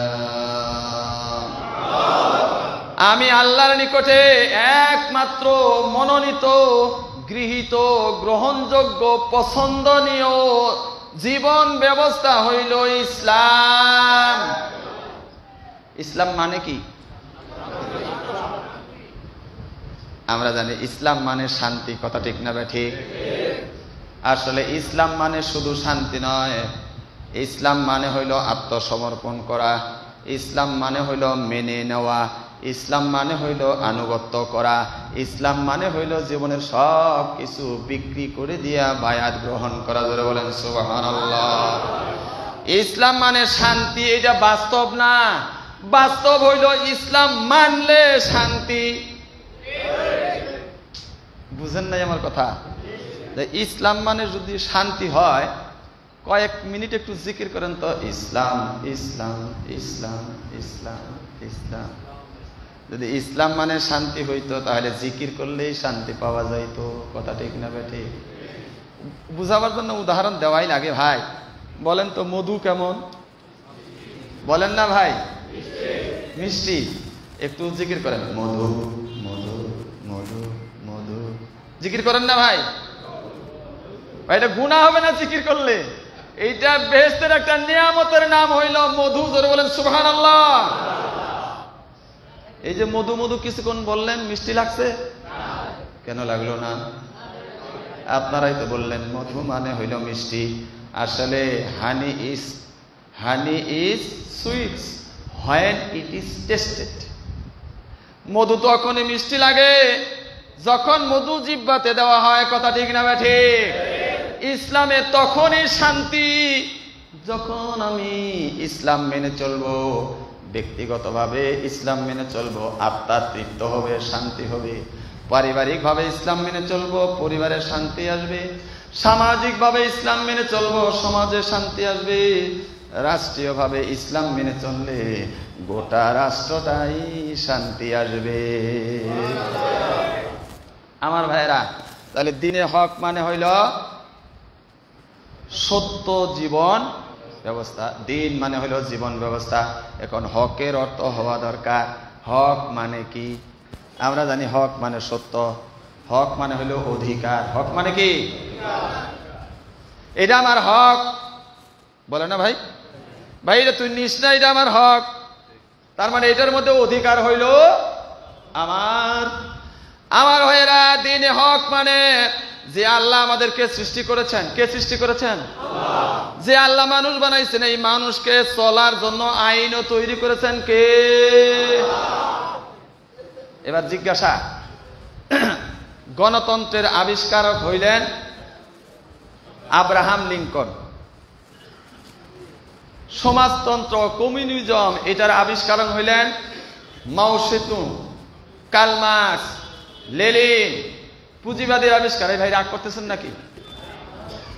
কি এনামুল ভাই সমস্যা হচ্ছে নাকি? লোকজন রাগ করতেছে নাকি? আমার ভাইয়েরা, পুঁজিবাদ, সমাজতন্ত্র, ধর্ম নিরপেক্ষতা এগুলার আবিষ্কারক হইল মাও সেতুং, কার্ল মার্কস, লেনিন। এই রকম যারা আছে, এইবার বলেন যেই সকল মানুষেরা এই সকল মতবাদ সৃষ্টি করেছে, তাদের মতবাদটা ভালো না যে আল্লাহ মানুষ সৃষ্টি করে ওই আল্লাহ মতবাদ দিয়েছেন, আল্লাহর মতবাদটা ভালো? জোরে বলেন, কার মতবাদ ভালো? মুখ দিয়ে স্বীকার করলেই হবে। বাজারে গেছেন, ট্যাংনা মাছ উঠছে, দেশি মাগুর মাছ, পয়া মাছ, গচি মাছ, শোল মাছ, সব মাছ উঠছে। এখন রুচিতে যেটা বলবে এইটা ভালো, সেইটা কিনবেন না যেটার প্রতি রুচি নাই ওইটা কিনবেন? তাহলে রুচিকর যে এটা যদি কিনেন, বিবেক যদি বলে আল্লাহর মতবাদ ভালো, তাহলে দুনিয়ার লোভে পড়ে কেন আল্লাহর মতবাদ দিয়া মানুষের তৈরি মতবাদ গ্রহণ করেন? যারা আল্লাহর দেওয়া মতবাদ বাদ দিয়া মানুষের তৈরি করা মতবাদ গ্রহণ করেন, তারা কি আল্লাহর গোলাম হতে পারবেন? এটা বিবেকেই বলে দেয় যে আমি যে দোকান মালিকের দোকানে থাকি, আমাকে বেতন দেয়, দুপুরের লাঞ্চ দেয়, বাড়ি অনেক দূরে, থাকার জায়গা দেয়, আমার এই মালিক আমাকে দোকান যেভাবে চালাতে বলে সেইভাবে না চালিয়ে যদি পার্শ্ববর্তী দোকানদার যেইভাবে নির্দেশনা দেয় সেইভাবে নির্দেশনা দিলে কি ওই দোকানে আমার চাকরি থাকবে?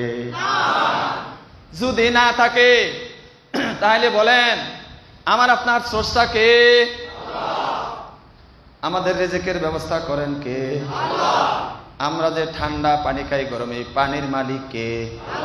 যে বাতাস থেকে অক্সিজেন নিয়ে বেঁচে আছি, এখনই বন্ধ হয়ে গেলে সবাই কাজ হয়ে যাব, কথা ঠিক না বেঠে? এই অক্সিজেনের মালিক কে? সবকিছুর মালিক যদি আল্লাহ হয়, এই আল্লাহ সব কিছু ব্যবহার করার জন্য, আপনার জীবন পরিচালনা করার জন্য যে আইন তৈরি করে দিল, সেই আইন মানা আমার আপনার উপরে ফরজ না নফল? বুঝতেছেন তো?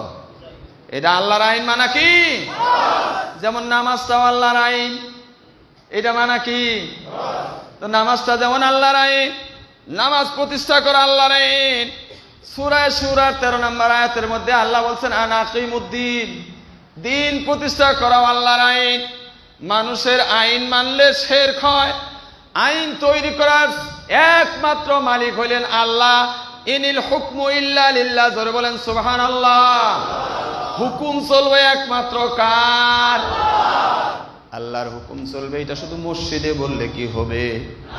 আল্লাহ বলেছেন আমি আমার রাসূলকে এই হুকুম দিয়া, এই দ্বীনে হক দিয়া, যেই দিন, যে আদর্শ, যে বিধান মানুষ মেনে চললে কোনো অশান্তি হবে না, মানুষের সমাজে কোনো মারামারি, কানাকানি, ফাটাফাটি, কোন ধরনের অবিশৃঙ্খলা থাকবে না। আমি এই রকম বিধান তৈরি করে দিয়েছি, এই বিধান আমার বান্দারা মেনে চলবে, এই জন্যই আমি এই বিধান তৈরি করে দিয়েছি। আর এই দ্বীনে হক মানুষের জন্য প্রয়োজন, এইটা মানাই হলো মানুষের অধিকার, এইটাই হলো দ্বীনে হক। আমি এই দ্বীনে হক দিয়া আমার রাসূলকে পৃথিবীতে পাঠিয়েছি, যারা বলেন সুবহানাল্লাহ। কেন হিদায়াতের এই দ্বীনে হক দিয়া পাঠাইলেন? কেন? দাওয়াত দেওয়ার জন্য? দাওয়াত খাওয়ার জন্য? চল্লিশা করার জন্য? শবে বরাত করার জন্য? শুধুমাত্র রমজান মাসের রোজা রাখার জন্য? আমার ভাইয়েরা, আল্লাহ বলছেন আমি আমার নবীকে এই হিদায়াত এবং দ্বীনে হক, এই দুইটা জিনিস দিয়ে একটা ভিশন দিয়েছি, একটা মিশন দিয়েছি, একটা উদ্দেশ্য লক্ষ্য দিয়েছি। তা হলো লিইউজহিরাহু আলাদ-দীনি কুল্লি। আল্লাহ জিকির করেন সুবহানাল্লাহ, আলহামদুলিল্লাহ, ওয়ালা ইলাহা ইল্লাল্লাহ, সুবহানাল্লাহ, আলহামদুলিল্লাহ।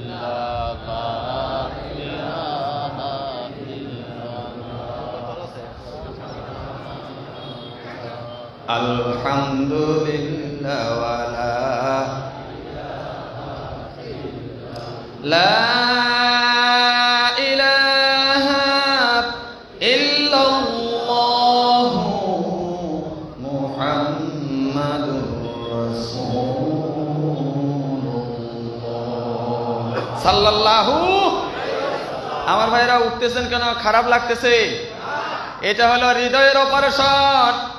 এইটা হইল মাথার মগজের মধ্যে যে মানব রচিত আদর্শ ঢুকে আছে সেই অপারেশন। মাঝে মাঝে মানুষের মস্তিষ্ক অপারেশন ডাক্তারে করে না নাই? হার্টের অপারেশন ডাক্তার করে না নাই? আমার আল্লাহ বলে দিয়েছেন ওয়ানুনাজ্জিলু মিনাল কুরআনি মা হুয়া শিফাউন ওয়া রাহমাতুল লিল মুমিনিন। আমি দুনিয়ার মানুষের জন্য, মুমিনদের জন্য এই হিদায়াত, এই কোরআনকে আমি শিফা হিসাবে, রোগ মুক্তি হিসাবে পাঠিয়েছি। জোরে বলেন সুবহানাল্লাহ। যারা এই কোরআনকে ভালো মনে হিদায়াতের আশায়, আল্লাহর ভালোবাসা পাওয়ার আশায় এই কোরআনকে যারা ধারণ করবে, তাদের মনের ভিতর থেকে কালিমা দূর হয়ে যাবে, কোরআনের আলো হৃদয়ের মধ্যে জ্বলবে। আমার ভাইরা, আমার আল্লাহ বললেন আমি এই দিন, আপনারা হয়তো বলতেছেন যে হুজুর রাসূলের জীবন নিয়ে আলোচনা করবে, তো এইগুলা কি বলতেছে? এটা আপনাদের মনের মধ্যে প্রশ্ন যে এইগুলা কি বলতেছে? আমার ভাইয়েরা, এই হিদায়াত এবং এই দ্বীনে হক আল্লাহর জমিনে বাস্তবায়ন করার জন্যই তো আল্লাহর রাসূলকে মেরাজে নিয়েছিলেন, আল্লাহ প্রশিক্ষণ দেওয়ার জন্য। وَقَضَى رَبُّكَ أَلَّا تَعْبُدُوا, এইখান থেকে মেরাজের 14টি মূলনীতি আলোচনা হয়েছে। জোরে বলেন সুবহানাল্লাহ। একটি কল্যাণ রাষ্ট্রের কি কি মূলনীতি থাকবে এইটা প্রশিক্ষণ দেওয়ার জন্য আল্লাহর তিনার নবীকে মেরাজ করালেন। মেরাজের মাসে এটার আলোচনা হবে ইনশাআল্লাহ। মদিনাতে গিয়া, মদিনা রাষ্ট্রের রাষ্ট্রপতি হিসাবে 10 বছর রাষ্ট্র চালিয়েছেন, এইটার প্রশিক্ষণ দিয়েছেন আল্লাহ মেরাজে নিয়ে। জোরে বলেন সুবহানাল্লাহ। আল্লাহর এই আইন বিধান আল্লাহর এই জমিনে মদিনা ও মক্কা রাষ্ট্রে বাস্তবায়ন করার জন্যই তো আল্লাহর রাসূলকে বদরের যুদ্ধ করতে হয়েছে। কথা ঠিক না বেঠিক?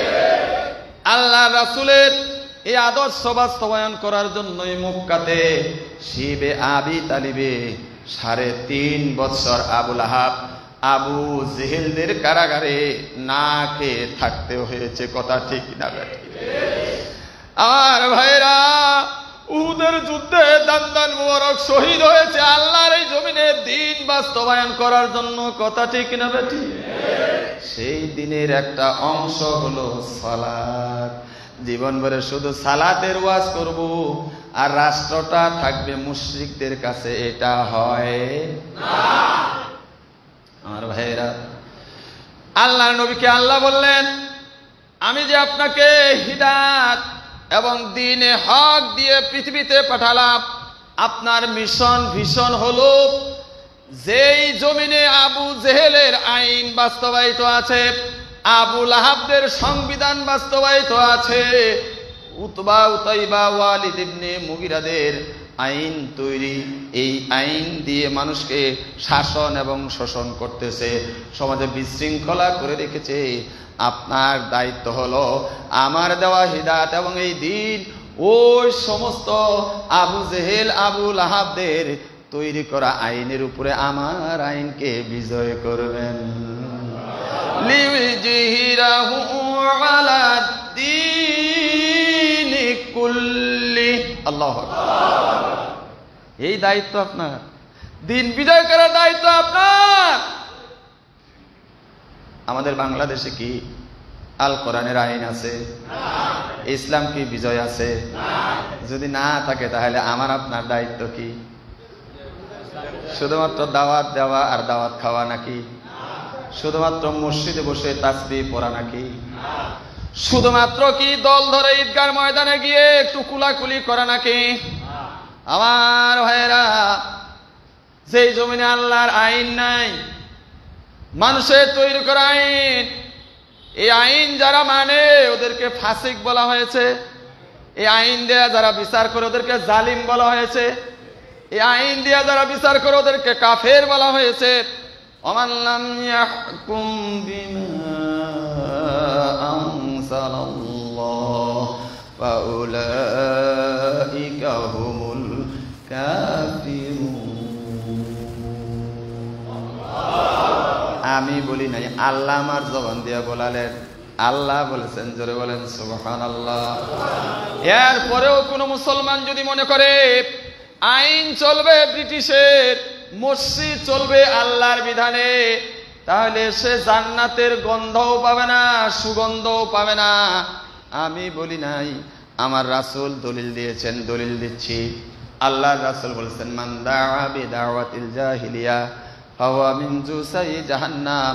যেই ব্যক্তি মানুষদেরকে জাহেলিয়াতের দিকে ডাকে, জাহেলিয়াত বলতে কোরআন এবং হাদিসের বাইরে যত ফতোয়া, যত মতবাদ, যত আইন, যত পথ, যত মত, সবগুলাকে কোরআন ও হাদিসের ভাষায় জাহেলিয়াত বলা হয়েছে।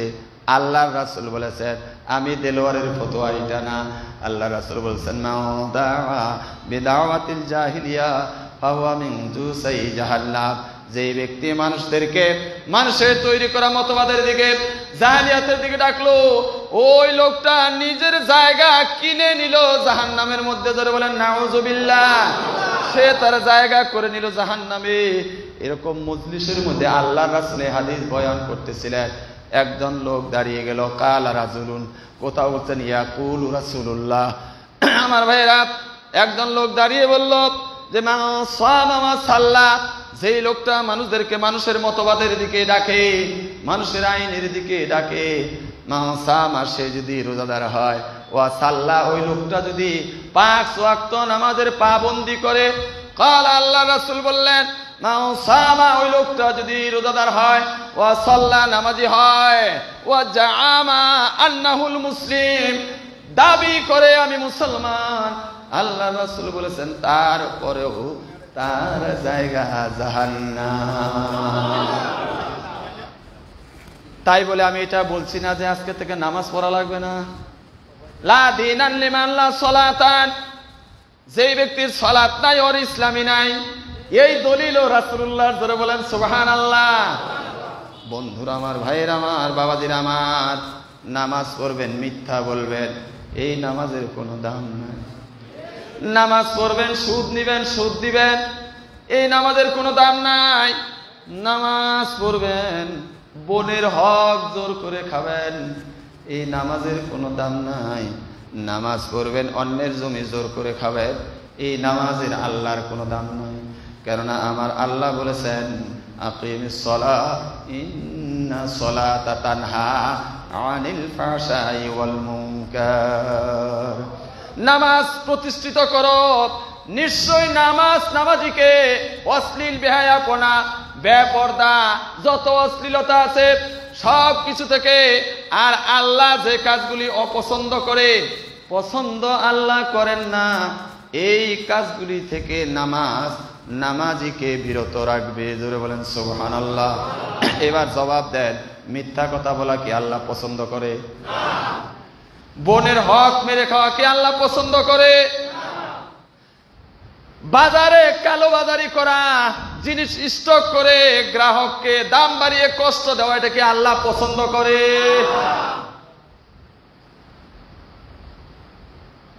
সুদের লেনদেন করা কি আল্লাহ পছন্দ করে? এইগুলি যদি আল্লাহ পছন্দ না করে, আমার নামাজি ভাইয়েরা, নামাজ পড়ার পরেও কি নামাজিরা এইগুলোর সাথে যুক্ত আছে না নাই? এবার জবাব দেন, রাষ্ট্র যদি বলে আমার ব্যাংক চলবে সুদ মুক্ত ভাবে, বেচা কেনা শেয়ারের মাধ্যমে, তাহলে এই দেশের মানুষ সুদের ঋণ কি পাবে? এই কথা বুঝেন নাই? এই দেশে ইসলামী ব্যাংক চলে না? ইসলামী ব্যাংক যদি সুদ মুক্ত চলতে পারে, এই ব্যাংক সরকারের এত রোষানলে পড়েও এই ব্যাংকের উপরে এত জুলুম করেও, ব্যাংক দখল করেও, এই ব্যাংক দীর্ঘ 12-14 বছর থেকে বাংলাদেশের শ্রেষ্ঠ ব্যাংক, ধরে বলেন সুবহানাল্লাহ। এই ব্যাংকের অবদান হইল বাংলাদেশ জামাত ইসলামের। এই ব্যাংক যদি সুদ ছাড়া চলতে পারে, তাহলে রাষ্ট্রায়ত্ত সোনালী ব্যাংক, অগ্রণী ব্যাংক, এসব ব্যাংকই সুদ ছাড়া চালানো সম্ভব নয়। অবশ্যই সম্ভব। আমার রাষ্ট্র যদি বলে সুদ দেওয়া চলবে না, ইসলামী ব্যাংক যেভাবে চলে এইভাবে সোনালী ব্যাংকও চলবে, তাহলে কি বাংলাদেশের জনগণকে সুদের সাথে যুক্ত হওয়া লাগবে? এটা কখন হবে? বর্তমান যিনি ইসলামী ব্যাংকের যিনি প্রধান ডাইরেক্টর, উনি সোনালী ব্যাংকে ছিলেন, অগ্রণী ব্যাংকের ডাইরেক্টর ছিলেন। উনি লিখেছেন যে ইসলামী ব্যাংকে দেখে আমি সোনালী ব্যাংকে ইসলামী কর্নার খুলে দিয়েছি। একটা কর্নার আছে যেখানে সুদবিহীন লেনদেন করা যায়, ধরে বলেন সুবহানাল্লাহ। চেষ্টা করলে এই দেশে যদি মুত্তাকিদের হাতে যদি এই দেশ যায়, যদি আল্লাহওয়ালা মানুষেরা সংসদে যেতে পারে, যাদের হৃদয়ে আল্লাহর ভয় আছে, পরকালের জবাবদিহিতার ভয় আছে, যারা অন্যের সম্পদ নষ্ট করে না, তসরুফ করা আমানতের খেয়ানত করে না, যারা মানুষের দুর্দিনে ঝাঁপিয়ে পড়ে, এই সকল লোকদের হাতে যদি রাষ্ট্র ক্ষমতা যায়, তাহলে রাষ্ট্রের কোনো মানুষই গুনাহ করার সুযোগ পাবে না। এখন যেমন নেক কাজ করা কঠিন, রাষ্ট্র ইসলাম হয়ে গেলে তখন গুনাহ করা হবে কঠিন। ভাইরা আমার, আপনারা কি এই রাষ্ট্রটা ইসলামী রাষ্ট্র হোক, এটা কি আপনারা চান? চান? যারা এই রাষ্ট্রটা ইসলামী রাষ্ট্র হয় চান, হাত তুলে তারা আল্লাহরে দেখান।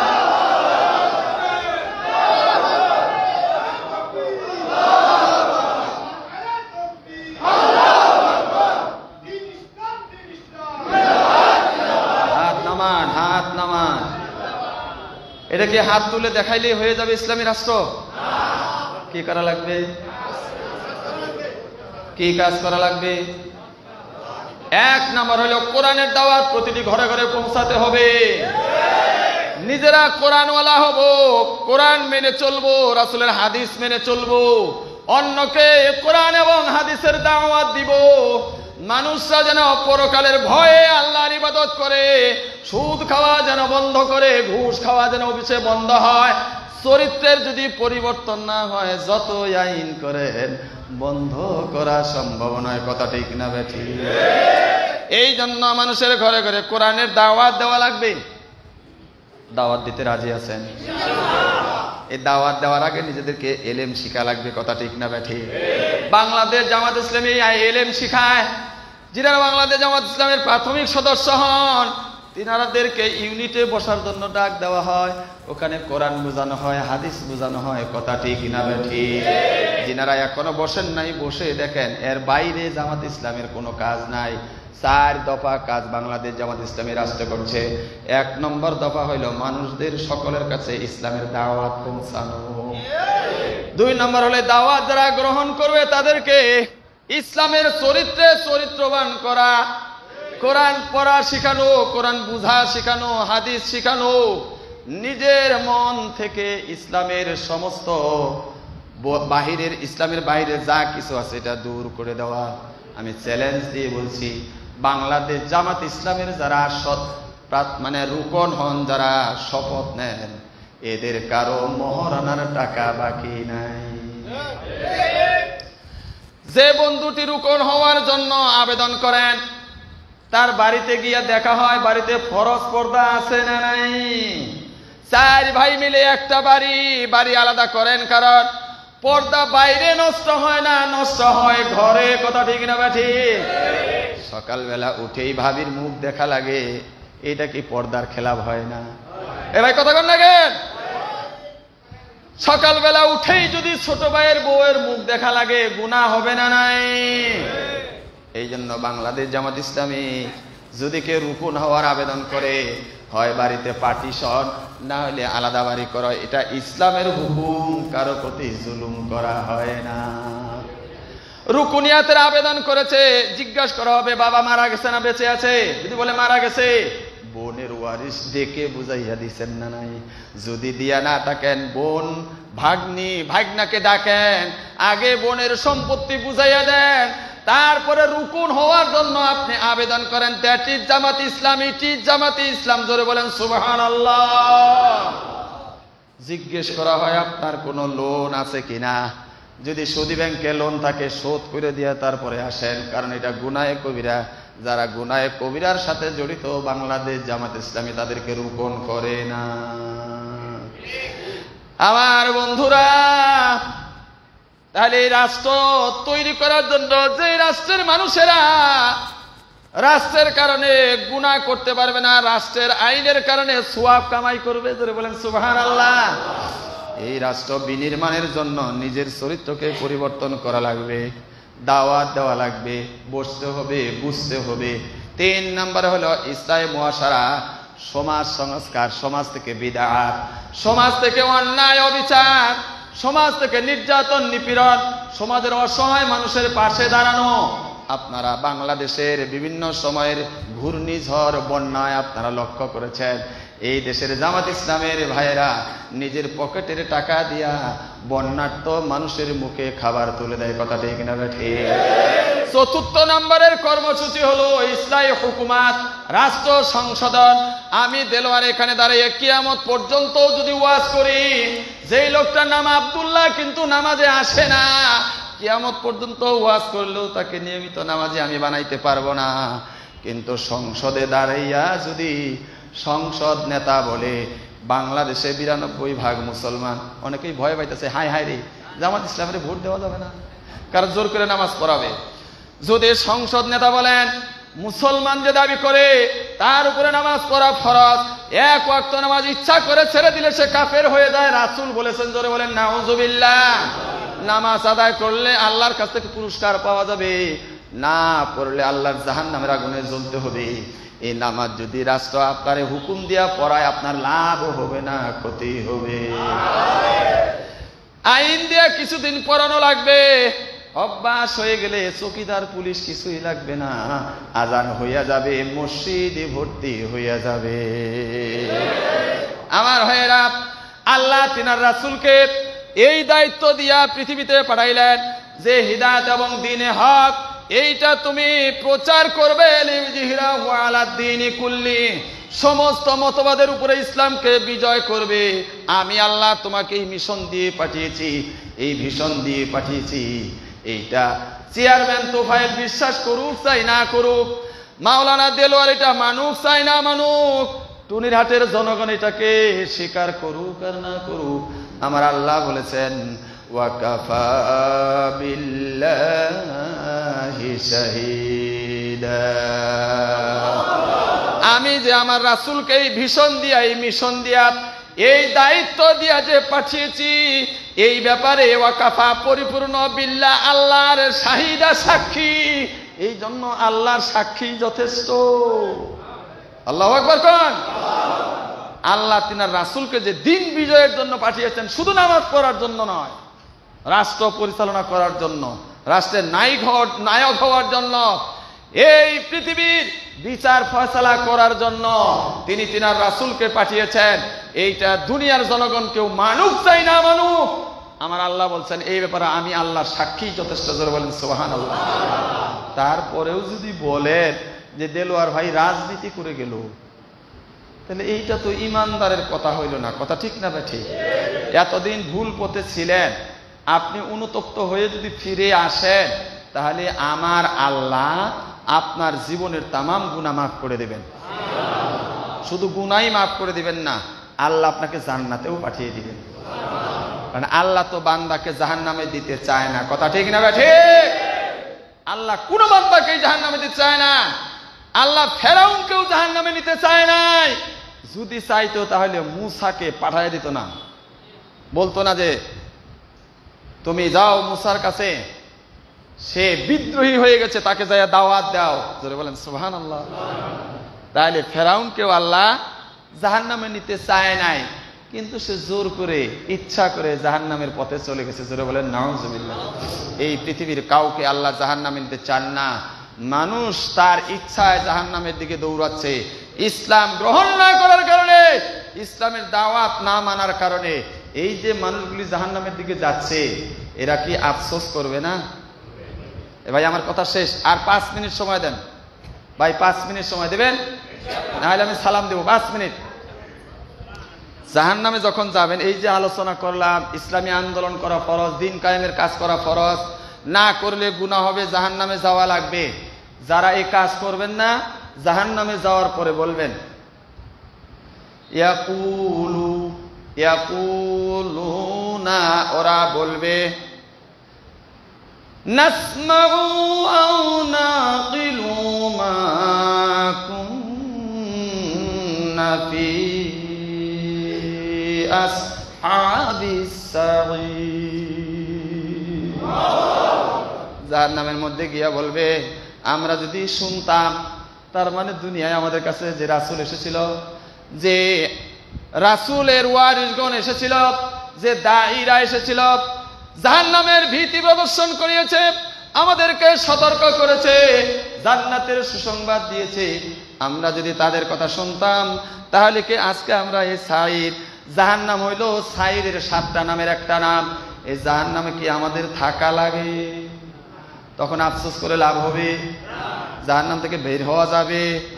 যাবে না। অতএব আফসোস যা করার, অনুতপ্ত যা হওয়ার, এই দুনিয়ায় হওয়া লাগবে। কথা ঠিক না ঠিক? দিন কায়েমের আন্দোলন করা ফরজ।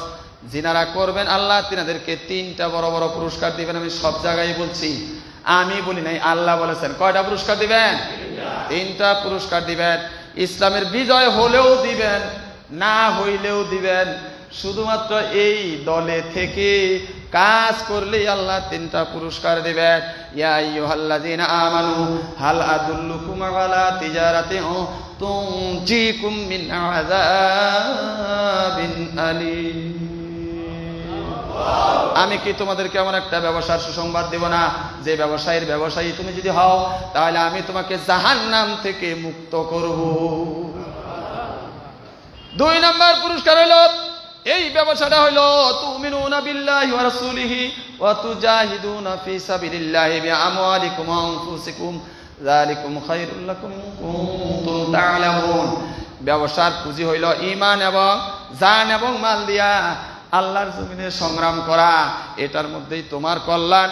যদি তুমি বুঝতে পারো, বুঝে যদি তুমি কাজ শুরু করো।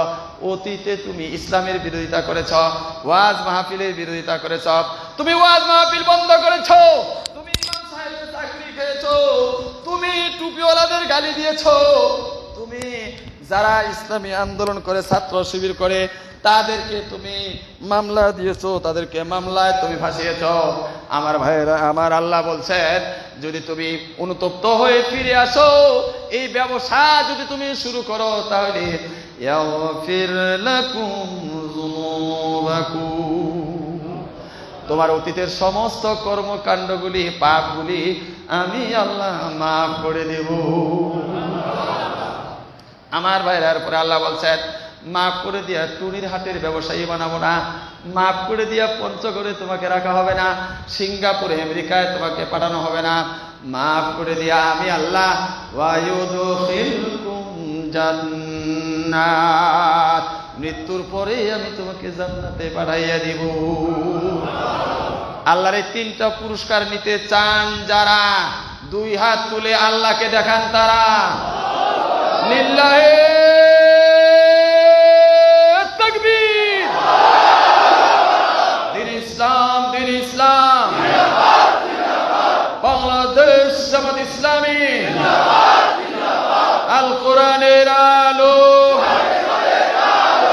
আল হাদিসের আলো। আমার কথা শেষ। আমি দাওয়াত দিয়ে গেলাম, পালন করার দায়িত্ব আপনাদের।